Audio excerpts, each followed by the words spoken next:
भूटान सभी आमने सामने हैं।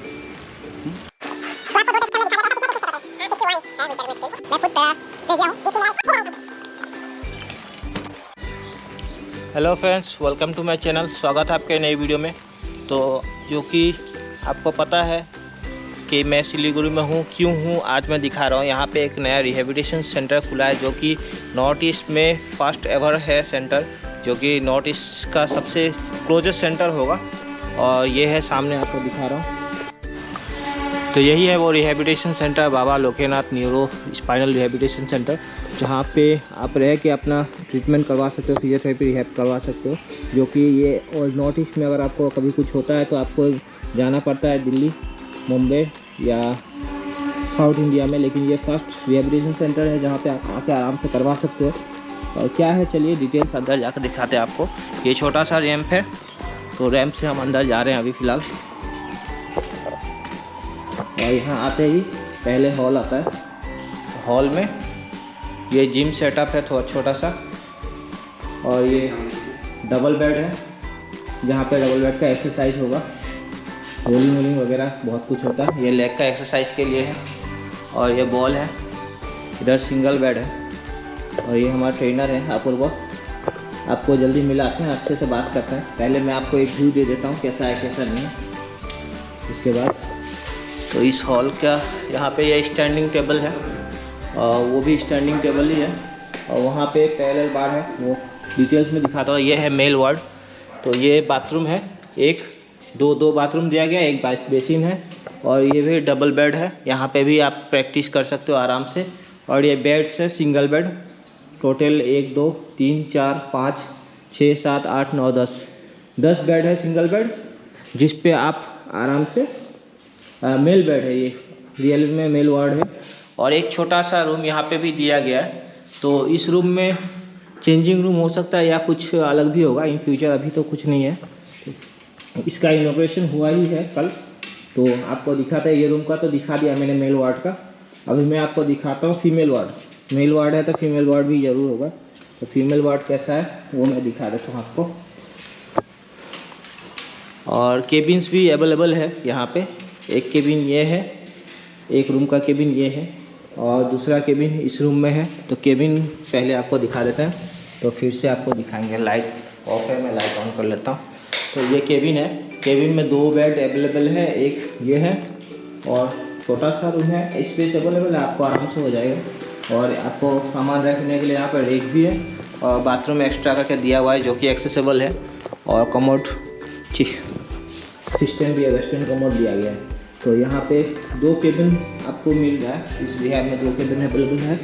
और 2 नहीं, ज़्यादा ही है शायद, 3 केबिन है, सॉरी 3 केबिन अवेलेबल है। मेल वार्ड में हमने देखा अभी 10, मेल वार्ड में 10 बेड्स है। अभी यहाँ पे फीमेल वार्ड है, चलिए फीमेल वार्ड में चलते हैं, क्योंकि इसमें भी लाइट ऑफ है। तो लाइट्स को ऑन कर लेते हैं। अभी इनॉग्रेट हुआ है, पेशेंट्स नहीं आया है फ़िलहाल उतना। तो यहाँ पे भी 4 बेड अवेलेबल है फीमेल वार्ड के लिए, और अच्छा खासा स्पेस भी है सामने में। और फीमेल वार्ड का भी टॉयलेट एक्स्ट्रा करके दिया हुआ है यहाँ पे है। अभी कुछ काम बाकी है, काम कंप्लीट हो गया, थोड़ा साफ सफाई बच गया है। और एक केबिन और है लास्ट में, जो कि अलग से दिया गया, वो वहाँ पे केबिन है, वहाँ पे भी वही फैसिलिटीज़ है। 2 केबिन, 2 बेड, और यहाँ पे एक बेड एक्स्ट्रा रखा हुआ है जिसको एक्सरसाइज करने के लिए।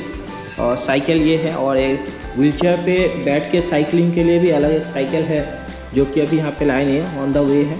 तो वो भी 2-3 दिन में आ जाएगा, तो उस पर भी व्हीलचेयर पे बैठ के साइकिलिंग हो जाएगा। और स्टैंडिंग के लिए आपको पैरेलल बार दिखाते हैं, यहाँ के स्पेस है पैरेलल बार के लिए, यहाँ पे आप आराम से।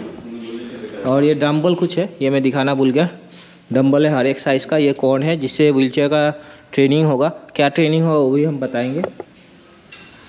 और ये बेड है जिसके लिए फर्स्ट टाइम स्टैंडिंग करता है तो उसको सपोर्ट का बहुत ज़रूरत होता है। तो ये बेड पे आराम से लेटा के उनको धीरे धीरे हर एक एंगल में स्टैंडिंग करवाया जाएगा। और ये पैरेलल बार जो कि आप जानते होंगे, पहले वीडियो में देखे थे, नहीं जानते हो तो अभी देख लो। यहाँ पे आराम से खड़े होके स्टैंडिंग कर सकते हो और बाहर का मज़ा ले सकते हो। और बाहर का व्यू भी बहुत ही खूबसूरत है, यहाँ से आपको दिख रहा होगा, बहुत अच्छा व्यू है। और सामने में कैंटीन भी है। चलिए अभी मिलते हैं हम ट्रेनर से और फिजियोथेरेपिस्ट से और पूछते हैं इस रिहैब का कॉस्ट वगैरह और क्या क्या फैसिलिटीज़ हैं। तो यहाँ पे अभी हम लोग आ गए हैं हमारे ट्रेनर के पास, जो कि है अपूर्वा सामंता। इनका घर कहाँ पे हो गया, आप अपने बारे में कुछ बताइए पहले। मेरा नाम है अपूर्वा सामंता और मेरा घर है वेस्ट बंगाल, पश्चिम मेदिनीपुर। और मेरा इंजरी को हो गया 6 साल, लगभग 6 साल हो गया। मेरा लेवल है D7 D8। और अभी आप इस रिहैब सेंटर का ट्रेनिंग एज ए ट्रेनर आप ज्वाइन किए हो, तो आपको कैसा फील हो रहा है? पहले आप एज ए पेशेंट थे, कितना साल हो गया आपका इंजरी को? मेरा इंजरी को हो गया 6 साल हो गया मेरा इंजरी को। और मेरा इंजरी के बाद एक्चुअली 2 साल तो मैं घर में ही था। मुझे पता ही नहीं था कि स्पाइनल कॉर्ड इंजरी क्या होता है और रिहैबिलिटेशन सेंटर वो भी क्या होता है, मुझे पता ही नहीं था। तो 2 साल एक ही घर में, मेरा एक ही घर के अंदर में था पूरा। मुझे पता चला स्पाइनल कॉर्ड इंजरी के बारे में। तो फिर उसके बाद मैंने उड़ीसा एसपी रिहैब सेंटर गया, वहाँ पे जाके मैंने रिहैब लिया हूँ। उसके बाद फिर मेरा आहिस्ता आहिस्ता करके धीरे धीरे मेरा लाइफ एक्टिव हुआ है। सेंटर में जाने से, रिहैब लेने से उनको बहुत कुछ मतलब सीखने को मिलता है। उनको सब कुछ मतलब पूरा A to Z उनको इंडिपेंडेंट बनाया जाता है, ताकि वो खुद से काम खुद सब कुछ करे। और रिहैबिलिटेशन सेंटर का मतलब लेने से, रिहैब लेने से अंतर क्या होता है? जो आदमी एक यहाँ पे आके पे करके एक्सरसाइज तो घर पे भी कर सकते हैं ना, तो यहाँ पे पे करके हम रिहैब क्यों ले, उसका आप कुछ बता सकते हो? हाँ, यहाँ पे आने से, रिहैब सेंटर में जाने से उनका माइंड पहले पूरा चेंज हो जाता है। क्योंकि घर में वो चार दीवार के अंदर बंद रहता है, वही एक ही लाइट, एक ही पंखा देखता है, तो उनको कुछ मतलब अजीब सा लगता है, कुछ अच्छा नहीं लगता है। जब रिहैब सेंटर में जाते हैं वहाँ पे और भी उनकी तरह, हम लोगों की तरह और भी 5 लोगों को देखता है व्हीलचेयर में, जो अपना लाइफ बहुत अच्छे से इंडिपेंडेंटली मतलब A to Z सब कुछ काम कर रहा है। तो उनको देख के उनका माइंड भी पूरा अच्छा लगता है। एक चीज़ मैं पूछना चाहूँगा, बहुत कुछ पूछते हैं कि मैं रिहैब नहीं लूँगा तो मेरा क्या होगा। ऐसे रिहैब नहीं लेके भी जीवन आराम से बिस्तर पे बिता के आराम से एंजॉय करेंगे, कहीं जाएंगे फ्रेंड के साथ, कोई उठा के ले जाएगा, तो क्या डिफरेंस आता है वो आप बताओ। एक रिहैब लिया हुआ पेशेंट और एक बिना रिहैब लिया हुआ पेशेंट में, दोनों में क्या डिफरेंस हो सकता है? दोनों का लाइफ एंजॉय का मूवमेंट क्या हो सकता है? जो डिफरेंस क्या है? जो हाँ, वो तो रिहैब नहीं भी लेंगे तो एंजॉय कर सकते हैं या कहीं जा सकते हैं, कोई उठा के ले जाएगा, वैसे करके हेल्प लेके ही ले जाएगा। हाँ, रिहैब लेने के बाद वो तो पूरा इंडिपेंडेंट हो जाएगा ना, और उसका माइंड पूरा चेंज हो जाएगा, उसका लाइफ में पूरा मतलब वो, क्योंकि रिहैब में उनको सब कुछ सिखाया जाता है ना, वो कैसे क्या करना है, कैसे बाहर जाना है। तो अभी हम व्हीलचेयर ट्रेनर जो है हमारा अपूर्वा, उनसे कुछ स्टंट देखेंगे क्या हमें सीखने को मिलेगा यहाँ पे आके। तो ये कि जो कि आप देख रहे हो ये रैंप है, ऊपर से नीचे आना है। तो यहाँ पे क्या है, तो ये एक छोटा सा, ऐसे तो आप बोलोगे तो डायरेक्ट जगह से आ सकता है, लेकिन यहाँ पे से जब क्रॉस करोगे तो फ्रंट व्हील लग के वो उलट सकता है। तो उसमें क्या डिफरेंस होता है वो अभी हम आपको देखने को मिलेगा।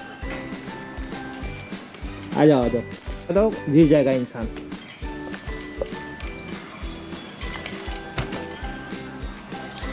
तो यहाँ पे ये मैट देख रहे हो, यहाँ पे मैट का एक 1 इंच का गैप था, तो ये गैप अगर फ्रंट व्हील से आता तो वो ज़रूर पलट जाता।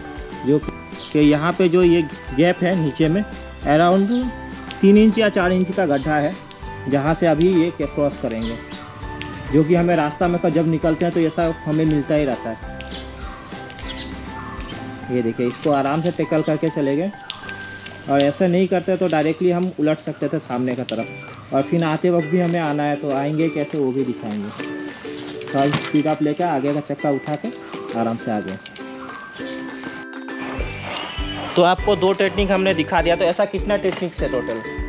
61 है व्हीलचेयर में स्किल, इससे बहुत होता है 61। तो अभी हम सिंपल में आपको 2 आप सब सिखाते हो 61 टेक्निक? हाँ, A to Z।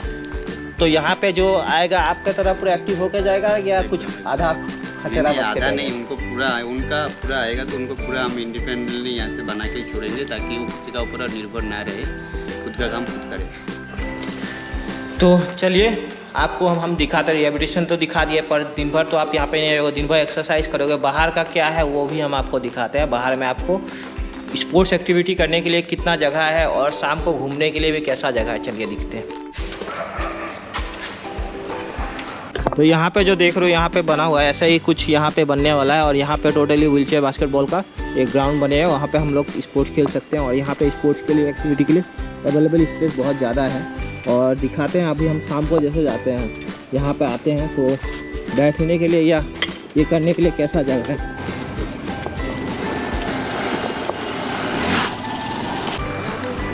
तो व्हीलचेयर से एक्सेसिबल पॉइंट ही है, आराम से आप आ सकते हो, व्हीलचेयर से जा सकते हो, यहाँ पे बैठना उठना सब कुछ एक्सेसिबिलिटी है। बस मंदिर का अंदर में आप नहीं जा पाओगे, बाकी आसपास में गार्डनिंग वार्डनिंग सब कुछ कर पाओगे घूमने के लिए।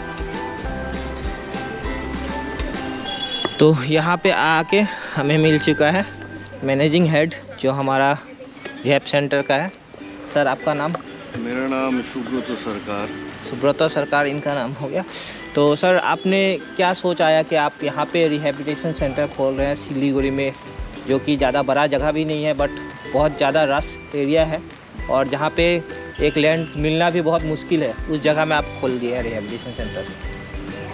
ये सोच आया बहुत दिन पहले ही, क्योंकि जो आप लोग को जानते ही हो कि सिलीगुड़ी छोटा जगह है मगर नॉर्थ ईस्ट का गेटवे है। जी जी ठीक है, तो इस जगह से असम बोलिए, बिहार, असम, उसके बाद मेघालय, त्रिपुरा, नेपाल, भूटान सभी आमने सामने हैं। तो कनेक्टिविटी टोटल नॉर्थ ईस्ट का कनेक्टिविटी इधर ही है। और जहाँ पर हम लोग अभी बैठे हैं एक मंदिर कैंपस है जिसके अंदर हम लोग का रिहैब सेंटर है। शायद आप देख पा रहे हो कि इधर मंदिर है, इधर गार्डन्स है, सब कुछ। तो पूरा खुला सांस ले पाएंगे हम लोग इस जगह पे बैठ के। जो एक रिहैब का मतलब यही नहीं है कि सुबह से शाम हम सिर्फ एक्सरसाइज करें, फिजियोथेरेपी करें, इलेक्ट्रोथेरेपी करें और कुछ एक घर वाला फीलिंग्स भी होना चाहिए। तो इसके लिए बहुत ज़रूरी है एक अच्छा जगह जहाँ पर आप अपना घर जैसा आपको महसूस हो। तो इस बारे में सोचते सोचते हम लोग ने बनाया।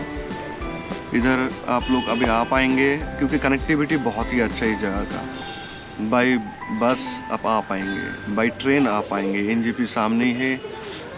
फ़्लाइट अगर कोई फ़्लाइट से आ सकता है तो फ़्लाइट से भी आ सकते हो, कुछ भी। फ्लाइट यहाँ से एयरपोर्ट कितना दूर पे होगा किलोमीटर? इधर से एयरपोर्ट करीबन आपका 5-6 किलोमीटर है।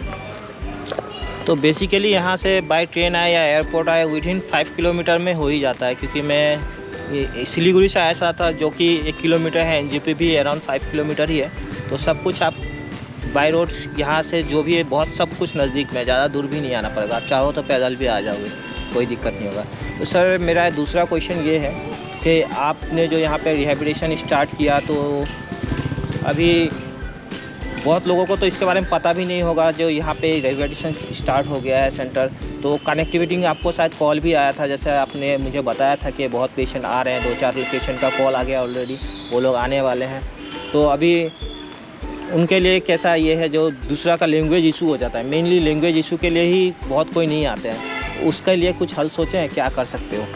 देखिए, लैंग्वेज जस्ट साउंड, कोई इंग्लिश में बोलता है, कोई हिंदी में बोलता है, कोई बांग्ला में बोलता है, कोई असमी में बोलता है। लैंग्वेज जस्ट साउंड, वो कोई बड़ा इशू है नहीं, दिल का बात समझना चाहिए पहले तो। और हम लोग का इधर ऐसे कई भाषा का ऊपर ज्ञान रखने वाला इंसान है जो हम लोग का जो कॉलीग से जो काम कर रहे हैं इधर, कई भाषा जानते हैं। कोई किसी को नेपाली आता है, किसी को असमीज आता है, किसी को उड़िया आता है, किसी को बिहारी आता है। तो सब में कुछ प्रॉब्लम खास दिक्कत होगा नहीं कनेक्टिविटी के लिए।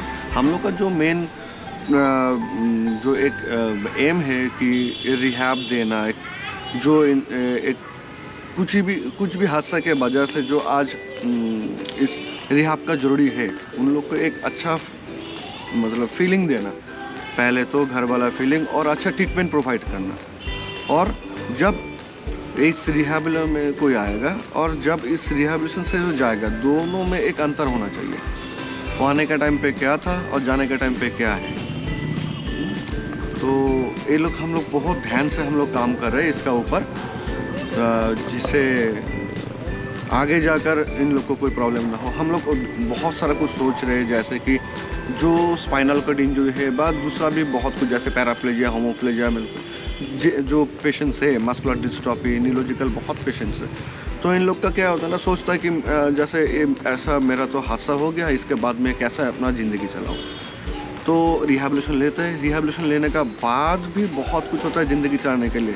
खुद का ऊपर डिपेंड, मतलब कोई किसी के ऊपर डिपेंड नहीं रहना पड़ेगा। हम लोग ऐसे रेडी कर देंगे आपको। तो मेरा एक क्वेश्चन है, हाँ मैंने देखा है बहुत पेशेंट को जो रिहैब जाकर ले आते हैं, दिल्ली जाते हैं, साउथ में चले जाते हैं या कहीं मुंबई में जाकर रिहैब लेके आ जाते हैं। रिहैब में लेके आके घर में बैठ जाते हैं, घर में बैठ के फिर से 1 साल 2 साल बाद हम उसको वही पोजीशन में मिलते हैं। तो यहाँ पे आने से उनको क्या फ़र्क पड़ेगा कि वो वही पोजीशन में ना आ जाए? क्या उनका चेंजेस होगा लाइफ में? देखिए, पहले तो हम लोग एक बार हम लोग से कनेक्टिविटी हो जाएगा, ज़िंदगी भर हम लोग के साथ ही वो कनेक्टिविटी रहेगा। ऐसा नहीं कि अब 3 महीना के रह गए, 1 महीना के रह गए, 2 महीना के रह गए, एज पर द सिचुएशन जो जैसे रहेगा। रिहैब के बाद भी अगर इन फ्यूचर में कुछ प्रॉब्लम हो जाए, हम लोग रात दिन 24 घंटा उनके साथ रहते हैं। फ़ोन आज के ज़माने में 5G चला आया, तो कुछ इश्यूज़ नहीं है कि कुछ भी प्रॉब्लम वीडियो कॉल के थ्रू हम लोग बात करेंगे। क्या आगे क्यों प्रॉब्लम आ रही है, इसलिए उसको सॉर्ट आउट करने का हम लोग कोशिश करेंगे। हम लोग इससे भी कोशिश करेंगे कि फिनेंशियली इंडिपेंडेंट कैसे हो जाए। हम लोग इधर इस दौरान हम लोग को जिसको कोडिंग करने के लिए हम लोग सिखाएंगे, वोकेशनल ट्रेनिंग देंगे। किसी को हाथ का काम आना चाहिए तो हाथ का काम भी सिखाएंगे, तरह तरह का काम सिखाएंगे। इन फ्यूचर में जाकर वो कुछ कर पाए अपने ज़िंदगी, मतलब वो खुद से कमा के खुद खा पाए और दूसरों को भी खिला पाए पूरा फैमिली को। और एक समाज में जो होता है ना, सोसाइटी में एक मिथ है कि जिसका मतलब एक्सीडेंटल हो गया है, जिसका ऐसे वो कुछ नहीं कर पाएगा। ज़िंदगी बदल गया, आज इंसान इधर से चांद पे पहुंच रहे हैं, मंगल पे पहुंच रहे हैं, तो कुछ है ही नहीं। तो हम लोग सोचते हैं कि आओ सबको मैं बोलता हूँ कि आप लोग पहले आ जाइए, विजिट करिए, देखिए क्या हो रहा है और क्यों नहीं होगा। जैसे क्या होता है ना कि सर, सबको मैं यही बोलता हूँ कि हाथ का इस जगह पे वाइट है, इस जगह पे ब्लैक है, इसको पता नहीं इधर क्या हो रहा है, इसको पता नहीं इधर क्या हो रहा है। पहले आकर देखना पड़ेगा, करना पड़ेगा, तो हम लोग कर पाएंगे। आज का डेट में कुछ प्रॉब्लम नहीं है। तो जो कि सर से बात हुआ और सर ने बहुत कुछ डिटेल्स में बताया, तो बस वही सब था ये रिहैब के बारे में। आपने देख लिया क्या है क्या नहीं है। और मैं, आपको पता है मैं गुवाहाटी में रहता हूँ, मैं आया हूँ सिलीगुड़ी एक ही कारण से, क्योंकि मैंने भी देखा है आसपास में हमारे जो स्पाइनल कॉर्ड इंजरी पेशेंट्स होते हैं, उनका मेन एक ही इशू होता है कि भाई उतना दूर जाएंगे कैसे, उनका अटेंडर उतना दूर जाएगा कैसे। तो उस कारण से हम खुद नहीं जा पाते। मैं खुद 8 साल घर में रह गया कि मैं नहीं जा पाया, मेरा फैमिली उतना दूर नहीं जा पाया कि साथ में कैसे जाएंगे, उससे दूर जाएंगे। लेकिन सिलीगुड़ी यहाँ से हम लोग का नॉर्थ ईस्ट से ज़्यादा दूर नहीं है। हम चाहेंगे तो बाय रोड भी आ सकते हैं, बाय फ्लाइट भी आ सकते हैं, बाय ट्रेन भी आ सकते हैं, वो भी मिनिमम टाइम में, ज़्यादा टाइम भी नहीं लेगा। तो इसमें आप आके यहाँ पे आराम से आ सकते हो। यहाँ पे अटेंडर का फैसिलिटीज़ भी है आपका। वैसा नहीं है कि आपको अटेंडर अगर दिक्कत हो रहा है घर का गार्जियन का, तो यहाँ पे अटेंडर का फैसिलिटी भी मिल जाएगा। आराम से आके रिहैब लेके जाओ, जो कि बहुत ही पास है, घर के पास ही पड़ता है, घर का पास ही है, घर ही हो जाता है। हम लोग का नॉर्थ ईस्ट घर है जो कि, और सिलीगुड़ी हम लोग का गेट है, तो गेट के पास आ तो सकते हो आप। थोड़ा सा आके अपना आपको बिल्डअप करके बाहर निकल के देखो लाइफ कैसा होता है, और नए तरीके से लाइफ को जियो। और आप देख ही रहो, एक छोटा सा एग्जांपल मैं खुद हूँ, मैं खुद पैराप्लेजिया हूँ, D3 मेरा लेवल है, और मेरा बिलो चेस्ट यहाँ के नीचे टोटली पैरालाइज है। फिर भी आप देख पा रहे होगे मैं कैसे घूमता हूँ, फिरता हूँ, सब कुछ करता हूँ। तो और भी हमारे जैसे बहुत कोई है, मैं अकेला नहीं हूँ, बहुत कोई है। लेकिन बहुत कोई ऐसा भी है जिनको अभी तक कुछ पता ही नहीं है। तो उनके लिए जैसे एक वीडियो था, जो आप लोग अगर दिक्कत हो रहा है बहुत दूर जाने में, तो ये पास में खुल चुका है नया सा रिहैब, आप ज़रूर आओ और रिहैब लो यहाँ पे। तो यहाँ तक वीडियो देखे हो तो बहुत बहुत थैंक्स, और मिलते हैं अगले वीडियो में देखने के लिए। और कैसा लगा ये रिहैब सेंटर ज़रूर कमेंट में बताइएगा, और शेयर कर दीजिए अपने लिए नहीं तो आपके फ्रेंड ऑफ फ्रेंड या किसी फ्रेंड्स ऑफ फ्रेंड्स के लिए शेयर ज़रूर कीजिएगा। देखने के लिए बाय बाय।